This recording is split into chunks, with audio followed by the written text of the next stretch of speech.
Hello viewers, পরীর রাজা পরিচালন চ্যানেলে আপনাদের সবাইকে স্বাগত। তো থাম্বনেলে দেখতেই পেরেছেন যে ২১ বার মন্ত্র পড়ে ঘরে শুয়ে দৌলতপরি হাজির করুন। তো এক সপ্তাহ নাগাদ আমি আপনাদেরকে ভিডিও আপনাদের সামনে তুলে ধরতে পারিনি, আমি খুবই দুঃখিত। প্রচুর কাজ আটকে ছিল, সেই কাজগুলো সমাধান করার ক্ষেত্রে আমি খুব ব্যস্ত ছিলাম, তাই আমি আপনাদের সামনে ভিডিও উপস্থাপন করতে পারিনি। আজ থেকে কন্টিনিউ আপনাদের সামনে ভিডিও উপস্থাপন করার চেষ্টা করব এবং তান্ত্রিক জগতে সব কিছু আমি আপনাদেরকে মনস্থ করেছি। যত সব তন্ত্রবিদ্যা রয়েছে আমার কাছে সব কিছু আমি আপনাদেরকে আমার এই চ্যানেলে দিব। আপনারা এখান থেকে সব কিছু শিখতে পারবেন। তো পরিসাধনা, এটা আজ যে টপিকটা নিয়ে আমি হাজির হয়েছি, পরিসাধনা। যদি এটা নিজেরা প্রয়োগ করতে না পারেন, চালান করে দেওয়া হয়। চালান করে নিতে গেলে স্ক্রিনে দেওয়া নাম্বারে আপনারা আমার সঙ্গে যোগাযোগ করে নেবেন। আর যদি নিজেরা প্রয়োগ করতে চান তাহলে পরে আপনারা ভিডিওটাকে টেনে টেনে না দেখে ভিডিওটা আমার কথাগুলো মনোযোগ দিয়ে আপনারা শুনুন, তাহলে পরে আপনারা নিজেরাই করতে পারবেন, কোনো টাকা পয়সা খরচ হবে না। আর আপনারা তো জানেনই চালান করে নিতে গেলে খরচ হয়, টাকা লাগবে। আপনারা অনেক ভাই বোনেরা রয়েছেন গরিব, আপনারা টাকা পয়সা দিতে পারবেন না, তাই আমি বলছি যে আপনারা ভিডিওটা স্কিপ করে না দেখে ভিডিওটা শেষ পর্যন্ত দেখুন, তাহলে পরে আপনারা বুঝতে পারবেন। এই পরী যদি একবার হাজির করতে পারেন, এই পরী বন্ধুরূপে আপনার পাশে আজীবন, আপনার বশ্যতা স্বীকার করে বন্ধুরূপে আপনার পাশে থাকবে এবং সারা জীবন আপনাকে সাহায্য করে যাবে। এবং কোনো শত্রু যদি আপনার ওপর শত্রুয়ামি করে, সেই শত্রুকে মুহূর্তের মধ্যে ধ্বংস করে দিবে এই পরী। এবং এই পরী আপনাকে ধন সম্পদ দিয়েও সাহায্য করবে।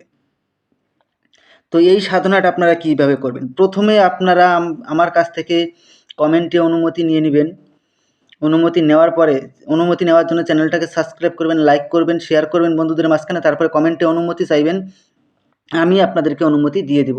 যদি কমেন্টে রিপ্লাই দিতে নাও পারি, আপনারা তাও অনুমতি পেয়ে যাবেন অনুমতি চাওয়ার সঙ্গে সঙ্গে। তো আশা করি আপনারা বুঝতে পেরেছেন। তো এটার জন্য আপনাদেরকে একটা তসবির মালা আর একটা শুধুমাত্র গোলাপ ফুলের মালা আপনারা সংগ্রহ করে নেবেন, আর কোনো কিছু সংগ্রহ করার প্রয়োজন নেই। এই দুটো জিনিস আপনারা একত্র সংগ্রহ করে নিয়ে আপনারা আমার সঙ্গে যোগাযোগ করবেন। আমার সঙ্গে যোগাযোগ করতে লাগবে না, আপনারা একটা মন্ত্র স্ক্রিনে দিয়ে দিচ্ছি আমি। মন্ত্রের জন্য আমার সঙ্গে যোগাযোগ করার কোনো প্রয়োজন নেই। ওম নমো বিসমিল্লাহি নমো দৌলতপরি হাজির শাহ, এই মন্ত্রটাকে আপনারা প্রথমে ভালো করে মুখস্থ করে নেবেন। মুখস্থ করে নেওয়ার পরে আপনারা যে কোনো শুক্রবার রাতে 11টার সময় পশ্চিম মুখ হয়ে আপনাদেরকে এই সাধনাটা করতে হবে। আগে প্রথমে এই মন্ত্রটাকে 101 বার জপ করে সিদ্ধি করে নেবেন। সিদ্ধি করে নেওয়ার পরে শুক্রবার রাতে 11টার সময় পশ্চিম মুখে 21 বার মন্ত্রটাকে পড়বেন। 21 বার মন্ত্র পড়ার সঙ্গে সঙ্গে দেখবেন দৌলতপরি আপনার সামনে এসে প্রকট হয়ে যাবে। যখন দৌলতপরি এসে আপনার সামনে প্রকট হবে, তখন পরীর গলায় আপনারা গোলাপ ফুলের মালা পরিয়ে দিবেন। পরী গোলাপ ফুলের মালা স্বীকার করলেই ও আপনার বশ্যতা স্বীকার করে নেবে এবং আপনার আদেশ অনুযায়ী চলবে। তারপরে আপনারা ওনাকে বলবেন যে আমার কাছে আপনাকে 3টি শপথ করতে হবে। প্রথম শপথ, আমি তোমাকে যা আদেশ করিব তা সঙ্গে সঙ্গে পালন করিতে হবে। দ্বিতীয় শপথ, আমার অনুমতি ছাড়া তুমি কোথাও যেতে পারবে না।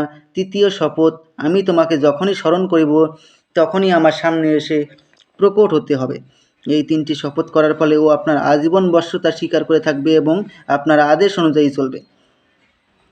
তারপরে আপনারা ওনাকে বলবেন যে আপনাকে কি নামে ডাকলে পরে আপনি আমার সামনে এসে প্রকট হবেন। উনি আপনাকে একটা নাম বলে দেবে, মনে রাখবেন, এই ওর নামটা মনে রাখবেন সব সময়, ওই নাম বলবেন না। নাম যদি ভুলে যান তাহলে কিন্তু এই পরীকেও হারিয়ে ফেলবেন আপনারা। ওই নামে আপনারা যখনই ডাকবেন তখনই সে আপনার সামনে গিয়ে প্রকট হবে এবং আপনি ওনাকে যা কাজের আদেশ করবেন সেটা মুহূর্তের মধ্যে আপনার সেই আদেশ পালন করবে। তো আশা করি আপনারা পুরো ভিডিওটা দেখে বুঝতে পেরেছেন। তো ধন্যবাদ, আবারও দেখা হবে পরবর্তী ভিডিওতে। এই পর্যন্ত সুস্থ থাকবেন, ভালো থাকবেন, এটাই কামনা করি। ধন্যবাদ।